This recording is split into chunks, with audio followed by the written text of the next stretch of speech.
Kansas City, here we come, right back where we started from. Well, Independence at least, as we welcome in Matt Melzak, the voice of the Toledo Walleye, as the Western Conference Final shifts from Toledo to Missouri. Kansas City plays their home games in Independence, just outside of KC, best known as the home of Harry Truman, as the Walleye have got a little momentum as they head west. Yeah, they certainly do, Mark. Coming off a nice win last night, they hung on at the end. Kansas City, great push at the final moments, but yet Toledo did the job they needed to do when they were down with the 6-on-5 going for Kansas City. Just didn't score the empty netter. It looked like they did, but it was knocked out of the air. The high stick. It was a great call by the linesman there to get together and say, you know what, I think that was hit by a high stick, and it was when we looked at the replay.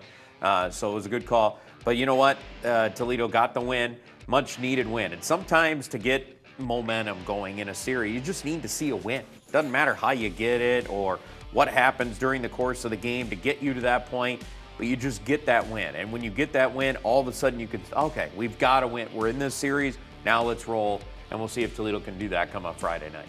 Two of the best road teams, two of the best teams, period. And as we thought coming into this series, mirror images of each other, and that's really played out in these first three games. It really has. And the reason why you could tell that is because of the way the games have gone through. And there's been certain moments where you're watching the game and you're going, oh man, Toledo's they really got it going right now. They're putting a lot of pressure on them. Kansas City's hanging on.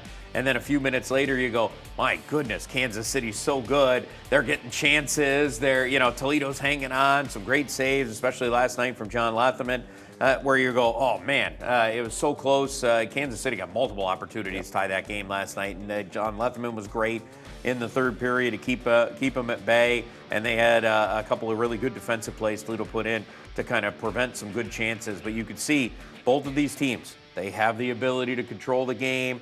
They have the ability to be the best team out on the ice, and that's why you're seeing it kind of go like a little bit of a roller coaster each and every game. Walleye aren't necessarily known for their physicality. You get into playoff hockey, sometimes you need to get a little more physical. We've seen them try to do that. And in Game 3, we saw Jason Wilms, a rookie forward, drop the glove, something we haven't seen out of him, but was a much-needed boost for that team. And you know what? It came in a situation where you kind of have to. You're crashing the net. You're doing things to try to score goals. And, Kansas City's guy comes in and says, hey, we got to go. And boom, he went. And good for him. Stand up for himself there and drop the gloves. And, just because he's a college kid, hadn't dropped them before, doesn't mean he can't.